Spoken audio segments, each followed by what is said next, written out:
Cheyenne's life appeared perfect from the outside. An opulent home, lavish parties, and the kind of wealth most people only dream of, thanks to her father's success. But behind closed doors, her marriage to Victor Langford was far from a fairy tale. This story recounts how Cheyenne found the strength and strategy to secure her freedom from an abusive relationship. She fled, hiding from Victor, and met blue-collar worker Ward and his sons, and vowed to ultimately convince her powerful, billionaire husband to agree to a divorce. Listen to her story, and after, like, comment, and subscribe, and tell me where you're listening from and leave a book emoji to help out the channel. Thank you in advance for helping out the channel. On the surface, I had it all. My name is Cheyenne Elizabeth Kohler, and I was born into a family of billionaires. My mom is a socialite who could afford to not care what anyone thought, and was ruthless when a loved one was crossed. Dad made millions in the stock market, then invested it all in various entities, and was celebrated for his shrewd business acumen and dazzling philanthropy. He earned his first billion when I was 15 and never looked back. At 27, I married Victor Langford, another self-made billionaire who had his name and image gracing the covers of financial magazines, which appeared to complete a charmed life. But behind closed doors, Victor ruled with cruelty and control, masking his abuse with public displays of affection and charm. I met Victor when I was 25 and he was 30, while working at a prestigious art gallery owned by my parents. He took my breath away when he smiled at me with his hazel eyes, perfectly coiffed brown hair, and trimmed beard. His look completed his handsome look that made all believe he was better than ice cream on a warm, sunny day. Victor was charming and generous and quickly swept me off my feet. The first weeks of our marriage felt blissful, but Victor's controlling behavior emerged the day we returned from our honeymoon. In the sprawling mansion gifted by my parents, my day was filled with small criticisms that turned into angry tirades and psychological manipulations that escalated into physical intimidation. I felt trapped. My every move was monitored by Victor, who wielded his influence and resources to keep me isolated. He even fooled my parents at our dinners, and several times I had to hide bruises and pain from one of his attempts to keep me in line. Victor's mother, a small, elegant woman who rarely said a word, knew what her son was doing to me and turned her head whenever she was near and I had done something wrong in Victor's eyes. Jacob, Victor's father, also physically abused his wife. He claimed that even though Victor earned the money, he was the head of the house. Several times he struck his son, too. Even at 37, when he felt Victor was being flippant, as he called it, and usually Victor found fault in something I had said or done and took his fury out on me. The world saw glamour, but I lived in a gilded cage. He even found ways to keep me from seeing my parents and siblings when he wasn't with me, and had long demanded I stop working. Let someone who needs that money have your job. It's useless anyway. I felt alone until I started a friendship with a new neighbor, Olivia, whom I kept secret. Olivia noticed the signs of abuse and understood why I didn't want her to meet my husband. She offered me support and information about resources for domestic violence survivors, and at her advice, I began to quietly document Victor's abusive episodes, keeping a hidden, detailed journal and saving digital communications as evidence of Victor's torment. Victor wanted kids, and after being married for 5 years, I still failed to conceive. He didn't know that I had a shot regularly to keep me from conceiving, and I started them after the honeymoon, when the first slap happened. He struck me because his valet misplaced his favorite socks. Lucky socks, he claimed, and fired Mr. Hastings on the spot. It would take months to find and train someone. You'd better hope that I find someone suitable sooner. Start looking today for a replacement, Cheyenne. I just stood there, holding my face in shock. That got me another slap, because I didn't move fast enough for him. Our housekeeper, Melba, saw the entire thing and wouldn't look at me. One day later, Melba found the socks in his suitcase. They were accidentally left behind. Victor offered no apologies and didn't rehire Hastings, who had been with him for 11 years at that point. He just nodded to Melba and immediately put those socks on his feet. I made my appointment the next morning, grateful that I hadn't gotten pregnant in Barbados. I yearned for freedom, for a life where I could breathe without fear.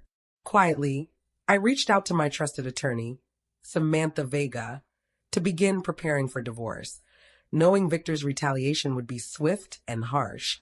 I called Samantha after a particularly brutal night, and I had finally had enough.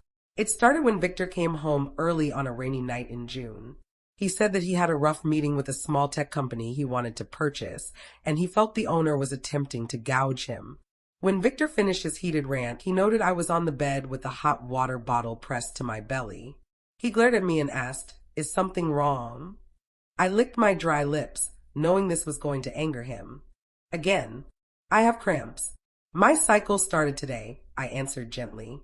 His eyes rolled to the ceiling in frustration. "Damn it," Victor shouted. "The one damn thing. Why can't you get pregnant, Cheyenne?"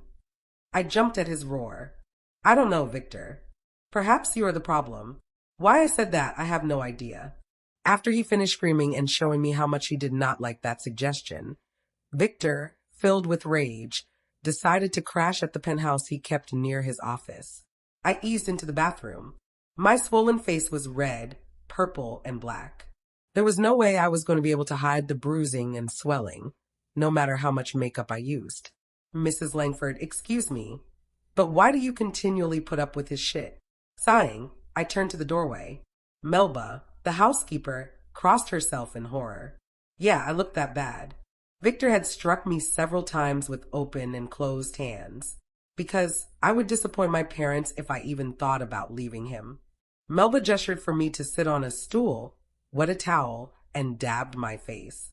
"I think they would be more disappointed if someone had to call them to report your death, Mrs. Langford." I stared at her, feeling my right eye swelling. Melba grabbed ice from the hidden refrigerator, wrapped the towel around it, and held it to my eye. She was absolutely right. I called Olivia, who rushed over and helped Melba attend to my new wounds. "Leave, Mrs. Langford.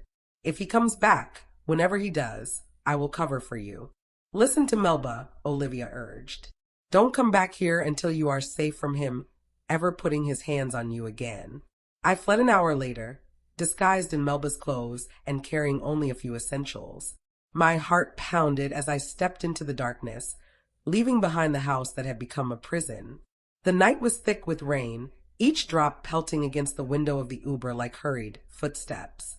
I clutched my duffel bag with trembling hands when the driver kept eyeing me in the mirror. It was not only from the cool air, but from the fear that pulsed relentlessly in my chest. It was Victor's fault that I was frightened of the driver, who had done nothing but drive me away from the place that walled my years of pain. I'd waited years for this moment, a night when Victor would be too angered to notice I was gone, if he decided to return from the condo in the city. I couldn't disappear without talking to my parents first. I didn't want to worry them by completely disappearing. I hurried inside the rear of the Kohler mansion after the security guard let me in and alerted Mom of my arrival. I waited for her at the bottom of the massive stairs that led to her suite of rooms, which she shared with my father. Mom's deep brown eyes frowned my way as she elegantly, but hurriedly, descended the stairs, her black hair brushed into a ponytail. Her smooth cocoa skin was dressed in white silk pajamas with pink trim and a matching robe, and her feet were in pink house slippers with a fluffy ball. Mom was getting ready for bed, but she still had on her makeup. I interrupted her process. "Annie, what are you doing out at this time of night, honey?" After I winced when she hugged me, Mom held my jaw gently and breathed. "Oh my God. Were you in an accident? Let's go to the study. Honey, I'll call George and then Victor." "Mom," I breathed. "Look carefully at my face and neck." She frowned as we walked, and when we arrived at the study, she gasped. "Who struck you?" "Cheyenne Elizabeth. I cannot believe. Why the hell would someone do that to you?" Mom rushed into the room and picked up the desk phone. "Stuart Andrew Kohler, get down to the study now. We have a situation that needs immediate attention." I sat on the couch and waited while Mom paced. Dad rushed in, breathless with his personal guard on his heels. When Mom called for Dad, he never made her wait long. My father was tall with darker brown eyes than my mother and wore a short, almost bald cut that he had done every 2 weeks, like clockwork. He was wearing his suit pants and shirt. He obviously had not started his nighttime routine. "Monique, darling, what's wrong?" Mom gestured my way and shook her head. My Uncle George, a general medicine doctor, rushed in, wearing gray pajamas and a burgundy robe. He lived with my parents, who invited him after he lost his wife of 20 years 4 years ago. Before George said one word, Mom, his sister pointed my way. My father went into a conniption, and it took Mom several minutes to calm him. George examined me, bandaged this and that, and gave me something for the pain that he swore would make me loopy. Victor, right? George asked after I put the glass of water on the table in front of me. Oh, don't be absurd, Georgie, Mom huffed. She must have been robbed. Dad stared at George. Why did you immediately connect Victor to this? George stared at my mom. Tell him why I accused Victor, Moni. Mom, with her eyes filled with tears, whispered, Georgie told me a year after their marriage that he saw Victor strike Annie. What? Dad roared. They were in his car after he said they needed to go, and at first he was yelling at her, viciously, George continued. When I turned to come back in the house, he struck her and pulled off. Annie was in tears while holding her face. Monique insisted that was not what I saw, but I swore I had. She said she would take care of it, but I can see she didn't. That time, I whispered. Victor was mad because he felt I had too much to drink. He said every time he looked my way, I had a fresh glass.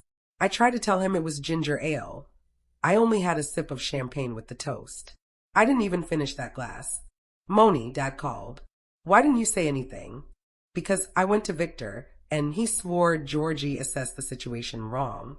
He said that they were arguing, but that he swatted at a fly and accidentally struck Annie. I had no reason to believe he was lying until now. He even insisted that he apologized the entire way home and took care of her face immediately. Wait until I get my hands on that lying bastard, my dad shouted.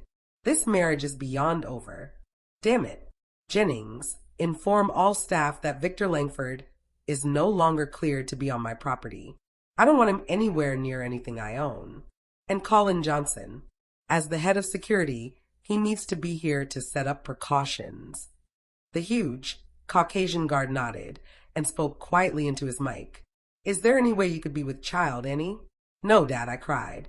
That's why he did this tonight. I started my cycle, and he desperately wants an heir. He was disappointed to hear that we were unsuccessful again. Mom sat next to me.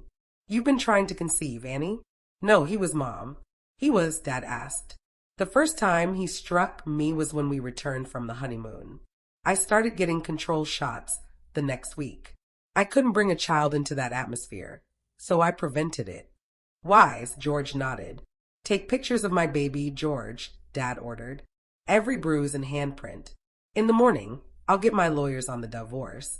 Tonight, Cheyenne, you will disappear with a burner cell. Give me yours.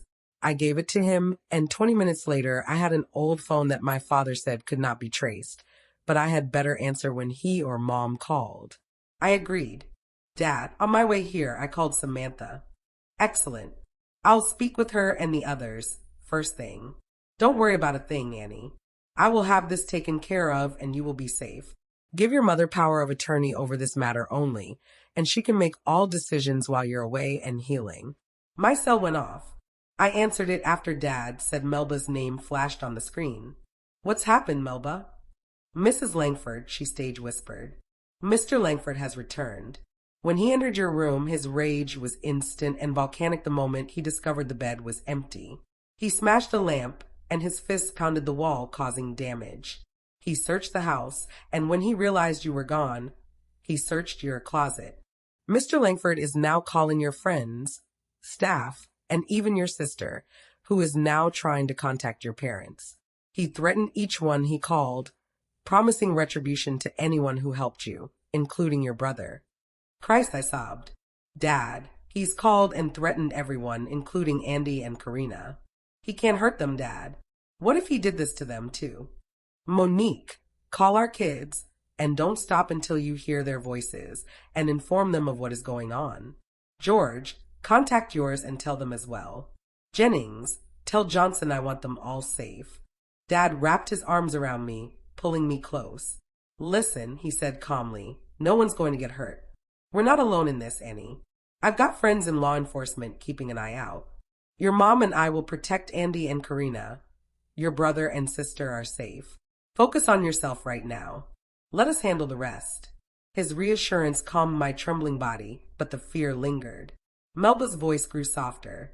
We will keep him distracted, and I'll update you if anything changes. I thanked her and shut off my phone. My dad took it and shoved it in his pocket. At 3 a.m, I drove away from the city's glittering lights. With Dad's guidance, I went into hiding. I was assured that my whereabouts would be a closely guarded secret while legal battles raged behind the scenes. I checked into a hotel my mom recommended and was pampered weekly at their spa. I felt good after my stay and was almost back to my normal self. I still had a little swelling near my eye, but the doctor assured me that it would soon be back to normal. He and his nurses took great care of me. Following my dad's instructions, I drove from Las Vegas to Nebraska and found the trip relaxing. Dad found me a job as a property manager in an apartment complex he owned in Columbus. I was 1,200 miles away from my hometown, and I missed everything about it except Victor. I was where I needed to be. I settled into the already furnished apartment in one of the buildings. I used my mom's maiden name of Brewster, and I found solace in anonymity.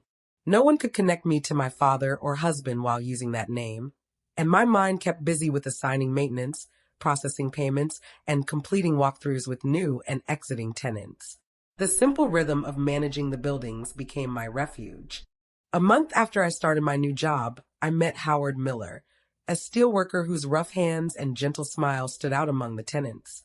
Ward came in with his 2 children, Ward Jr., a spirited 10-year-old, and Benny, a shy 7-year-old, to renew his apartment lease. Despite his obvious exhaustion, each time Ward was in the office to report a problem or to visit the other office worker, Peter Bailey, whom he said was his best friend from high school and his kid's honorary uncle, he made time to help with homework or listen to the boys' stories. Pete confided that Ward's life was far from easy and that 2 years ago, he helped Ward get an apartment in that building after his ex-wife got all their savings and a monthly stipend in the divorce in exchange for giving Ward full custody. Pete kept an eye on the boys for a few hours while Ward worked, especially in the evenings. Now, Ward's ex-wife, Carla, was pressuring him for more financial support than he could afford, threatening custody issues if he didn't comply. Ward struggled to make ends meet, working double shifts and sacrificing his own needs to care for his children alone. His ex didn't want them, only Ward's money, and if he didn't meet her latest demand for more, she'd hire a lawyer to seek sole custody, and she believed that as their mother, she'd get it. She doesn't want them, Pete sighed. She just doesn't want to work. As weeks passed, Ward and I saw one another often. I admired his resilience, his devotion to his kids, and his dignity in the face of adversity. He told me that he sensed my sadness beneath my smiles, but never pressed me about my past. We found comfort in one another's company, sharing stories over coffee at the late-night diner across from the block of buildings, and that started a month after we met. I enjoyed his company from the first outing. Ward's children grew fond of me. I think they were drawn to my corny humor and kindness, which was easy to give to the 2 well-disciplined boys. I helped with homework, listened to their dreams, and shared sandwiches with them while they waited in the office for their dad to be home from his shifts. The office became a second home for all of them, and they never made me worry about their behavior when they were dropped off with Pete and me. I loved helping them with whatever they needed. One evening, while the boys were with their mother for the weekend, Ward shared his struggles with his ex-wife Carla with me, and the constant fear of losing his children.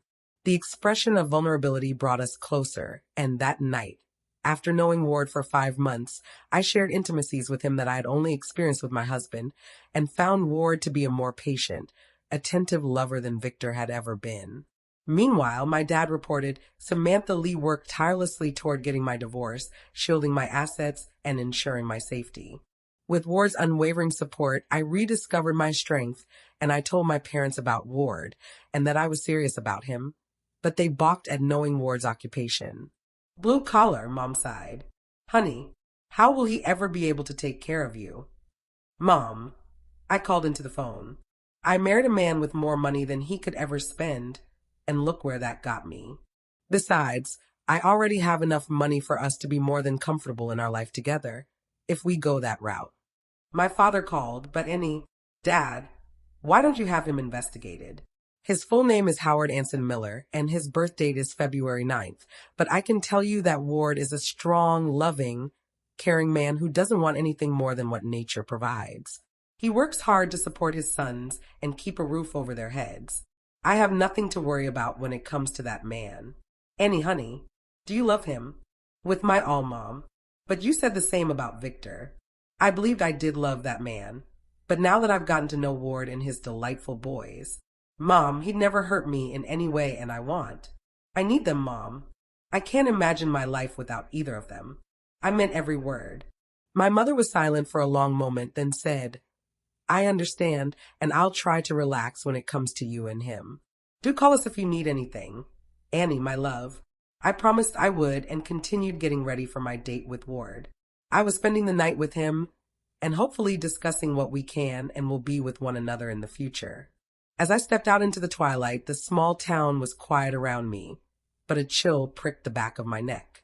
I turned toward the building where Ward lived and noticed a dark silhouette leaning against my car across the street. A familiar, unsettling dread settled in my chest. Victor. He pushed off from the car, his lips twisted into a cold smile as he approached. You think you can just walk away from me, he hissed, his voice low but laced with menace. You're coming home, Annie. This little fantasy life you've built ends now. You are my wife, not his. My hands trembled, but I stood my ground. It's over, Victor. You need to leave. Victor's eyes narrowed, anger flashing across his face. You think Ward can protect you? You think anybody can?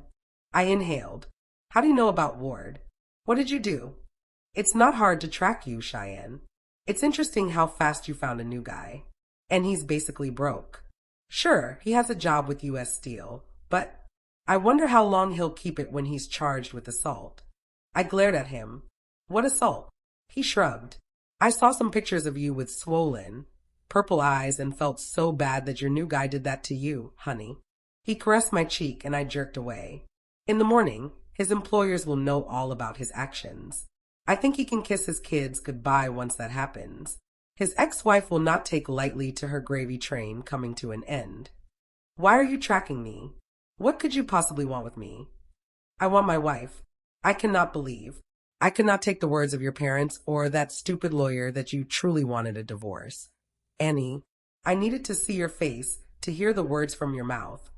I had no desire to see his. I refused to let him see my fear. In a voice that was somewhat steady despite the shaking in my chest, I said, Fine. Victor James Langford, I want a divorce. I no longer want to be tied to you in any way. I refuse to allow you to abuse me again, and I could never trust that you wouldn't again. Hear these words, leave me alone. Just go away and leave everything alone. Forget me. You don't love me anymore? I don't think I ever did, Victor. I think I was just infatuated, but you killed at the very first time you struck me. If you had just given me a child, none of it would have happened. I glared at him and took a step back. Didn't stop your father from smacking your mother around, and you even today. Tell me, Victor, when was the last time James struck you and your mother? How does he feel about me fleeing your abuse? How did he take that news? For a moment, it seemed he might lunge, but instead Victor spat out, You better not allow the privilege of being inside your body. It will always belong to me, Victor proclaimed in a steely, icy voice. I will take care of him and you in due time. Trust my words. I stood in the fading light, heart pounding, determined not to let Victor steal my newfound peace. Running, I made my way toward, knowing that facing my past was the only way I could truly move forward. Ward answered my knock with a smile, but it quickly dropped and concern etched on his face. Without a word, he pulled me into a tight, steady embrace. I let myself lean into his warmth, grateful for the certainty and safety his arms offered. I finally confided in Ward about most of the life I had left behind, the abuse I survived, and the legal battles that still haunted me.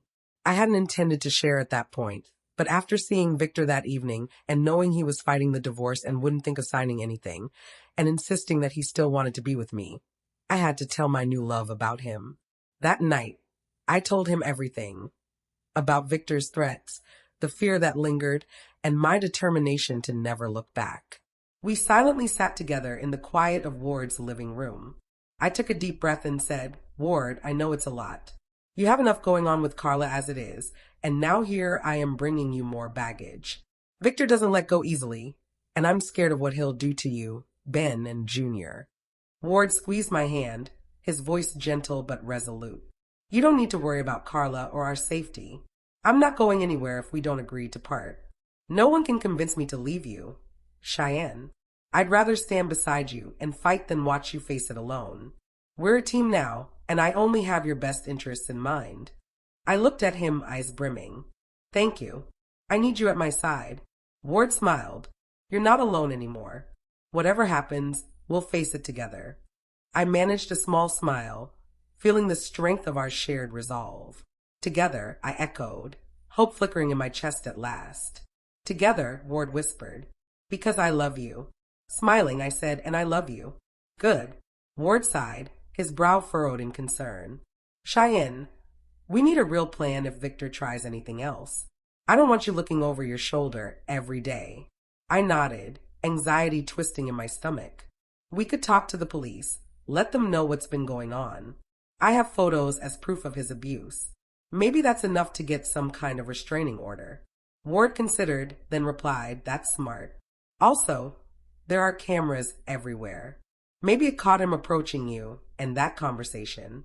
Documentation is everything. Just in case Victor pushes his luck again and contacts you, we'll have backup ready." I squeezed his hand, feeling steadier. Hopefully, he'll realize we could never be together again. I'm done letting him control my life. Ward nodded, determination in his eyes. "We'll keep you safe, Cheyenne. Victor's reign ends here." I considered his words and sighed. "Ward, I need to call my dad." Ward nodded. I pulled out my phone with trembling hands, unsure what I'd even say. Ward steadied me with a reassuring expression. "I'm right here," he reminded me softly. Gathering my courage, I dialed my dad's number, determined to let him in on everything that had happened tonight. When he answered, just hearing his voice made some of the knots in my stomach loosen, and I realized I still needed his support as I faced the next steps. I gripped the phone, my voice barely above a whisper. "Hi, Dad." Stuart's reply was immediate, warm with concern. "Cheyenne, are you all right? You sound shaken. What's going on?" I hesitated, then forced myself to speak. "Something's happened with Victor. I need your help, Dad. He's been threatening me, and I don't know what to do anymore." "How in the hell did he find you?" Stuart's tone grew firmer, protective. "Tell me everything. Leave nothing out. Whatever it is, we'll face it together. Have you contacted your attorney?" I took a shaky breath, feeling some of my fear ease. "I'm calling Samantha next. Victor said he will never let me go. Johnson will handle Victor, so just let that go, honey." Stuart paused, then spoke with quiet relief. "I'm proud of you for continuing to trust me. I'll make sure you're safe, Cheyenne. Victor won't hurt you again. You have people who love you, and you have me. Is it possible for you to be around someone at all times? I know you have Pete in the office, but what about after hours?" "Well, I'm with Ward now." "Good. I'll arrange for eyes to be on you when you're not with him. You did the right thing calling me. I'll contact Andy and Karina and tell them and your mother this latest bit. This has to end soon, honey." I wiped away a tear. "Thank you, Dad. I just needed you to know, and for you to be here for me." Stuart's answer was gentle but determined. "I'll always be here. We'll get through this together. Now get some rest, knowing your family will always love and protect you. Call your mother in the morning, honey. She misses you too." A few weeks later, I received a notice to appear in court for the divorce hearing. I had been in Nebraska for almost a year, and that was mostly due to Victor and his machinations at stalling. Ward, Ben, and Junior flew with me to Nevada. It was the end of their summer break, and Ward had taken a vacation. I was grateful to have their company. It was fun and funny to be with the boys on their first flight, not to mention relaxing. I forgot all about everything I was heading into and enjoyed the boys' antics and giggled whenever Ward tried to get them to relax. They ordered everything possible to eat and ran up and down the aisle with several other children. When we landed, they excitedly said they couldn't wait to fly again. The airfare was the best money I had ever spent. I left Ward and the boys in a hotel, and armed with evidence and a solid support network, I confronted Victor in the presence of our attorneys. I again made it clear that I wanted a divorce while presenting the documented proof of his abuse. Initially, Victor was furious and threatened to drag out the proceedings, using his wealth to intimidate me. However, my attorney warned Victor that a public court battle would risk exposing his abusive behavior to the media and his business associates. Samantha also indicated that I was prepared to pursue criminal charges if necessary. Facing the prospect of reputational ruin and legal consequences, Victor reluctantly agreed to negotiate terms for an uncontested divorce. "And may I advise," Samantha said sternly, "that you learn to govern your anger before taking another bride, Mr. Langston, or the next wife may not be so generous." "Listen to Ms. Vega," Mr. Langford, his lawyer, advised. "You have far too much at stake." Victor scoffed, but I could tell he was thinking about Samantha's words. We finally reached a settlement, and I insisted on a restraining order for me, Ward, and his sons. Victor insisted it wasn't needed, but I insisted stronger that it was, and his lawyer agreed with me. Victor had to stay 1,000 feet away from me for the next 5 years, or he would be fined and jailed. 5 years of being free of him sounded better than anything I could think of in that moment. Excited that it was over, I rushed back to the hotel and jumped into Ward's open arms and kissed him with all the passion I felt for him. "Now that we have all of that behind us," Ward said with a grin, "would you like to be Ben and Junior's mom? And my wife?" I stood and nervously stared at Ward. Ward stood in front of me and gently held my hands. "Cheyenne, you do know that I would never hurt you like the last maggot you married, don't you?" I tearfully smiled at him. "Of course, I'd love to be the boy's mother, but I'd like to have more. Are you willing to go down that road with me?" Ward held me. "Whenever you're ready, my love. How about in roughly 7 months?" Ward laughed. "It takes 9, Cheyenne." "I know." Ward froze, then stared down at me, his green eyes sparkling with confusion and wonder. "We're having a baby?" "Yeah," I confirmed. Laughing, he squeezed me. "I cannot wait." I laughed and sighed. Now I had to inform Ward that I was a billionaire. I held him close, the warmth of his arms around me easing me. The soft hum of our laughter lingered in the air, and I wished I could nestle in this moment forever. His amazement at our growing family, the gentle press of his lips to my forehead. Yet beneath the surface, an old fear coiled tight inside my chest. It was the secret I'd carried for years, the one that had kept me up late, shadowed my decisions, and haunted my heart with doubts. I was a billionaire. And Ward didn't know. The confession pressed against my lips, begging to be spoken. I'd hidden my wealth from Ward out of necessity and habit. It wasn't that I didn't trust him. It was more that I didn't trust what money had meant in my life, the way it had shaped relationships, corroded intentions, and made people see me as a prize rather than a person like Victor had. But tonight, with a baby on the way and the promise of new life blooming between us, holding back felt like betrayal. Ward's laughter faded into a tender silence. His green eyes, still sparkling from the news, searched my face as if he sensed something shifting in me. He pressed his forehead to mine, our breaths mingling. "What's on your mind, Cheyenne?" he asked, his voice gentle. I hesitated, my heart hammered with old anxieties clamoring for attention. "I need to tell you something," I whispered, my voice trembling. I should have said it before, but I was afraid. I drew a shaky breath, gathering courage. "Ward, there's something about me you don't know. I'm not who you think I am, not entirely." His brows furrowed with concern, but he squeezed my hand, urging me to continue. I'm a billionaire. My father is Stuart Kohler. He has me on allowance, and while I don't technically work, I have in the past filled in when a role was open in one of his companies. And for a long time, I was terrified of how money might change how people saw me. I never told you because I wanted us to be real, to know that what we had was built on trust and not on what I own. Victor knew about my wealth because he and Dad used to roll in the same circles. Ward momentarily appeared stunned and blinked. "What about you being an office manager with Pete?" "My father, he owns that complex and several others. That was the one where he felt I'd be the safest." I spent a month at this hotel after Victor's last abusive episode. Then Dad sent me there. Ward was silent as he thought. Slowly, he brushed a strand of hair from my cheek, and a genuine smile spread across his face. With a voice now soft, steady, and full of reassurance, Ward said, "Cheyenne, I love you for who you are, not for what you have.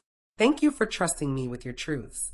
Relief flooded through me, the weight of the secrecy finally lifting. In that moment, I knew we could face anything together. The coming months were full of anticipation. Ward and I began planning for the baby, weaving hopes for our growing family into everyday conversations with my parents and his, who excitedly flew out from Texas when Ward called them. The boys were over the moon at the news, too, making endless guesses about whether they'd have a baby brother or sister and how much fun they'd have with them playing and teaching. With each passing week, I felt more deeply rooted in my new life, surrounded by support and genuine happiness. Ward and my belly were married on New Year's Eve in my parents' beautifully decorated foyer. His parents and brother, my siblings and their spouses, and all their children were in attendance, and I had never felt happier. We decided to postpone our honeymoon. 1 week later, we settled with Carla over custody rights. She signed away her claim over the boys in exchange for $1 million and didn't bat an eye when Samantha told her that if she accepted the money, she could never contact us or the boys. Like I care. I never wanted them anyway. She signed, snatched up her check, and strutted out of the attorney's office. She didn't even ask to say goodbye to Ben and Junior. My adoption of the boys was finalized in February, and my parents hosted a huge party to welcome their newest grandsons. I sold the home Victor and I shared, and Ward and I found a large home with 6 bedrooms and 5 bathrooms near my parents. We hired staff, and the boys started private school. Both were happy and excited with the changes, and I felt relieved. I always wanted them to be happy. Ward accepted a job offer from my father as a personnel manager for his company. He would be in charge of all new hires and making sure all was happy and safe in the organization. "I can handle it, I believe," my husband grinned.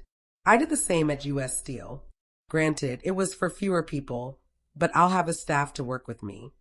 "Whatever makes you happy, Ward." He caressed my belly. "That will always be you, my love." In April, I was overdue and couldn't stand being pregnant anymore. We were waiting for the birth to find out the sex of the baby, and that was rocking my nerves.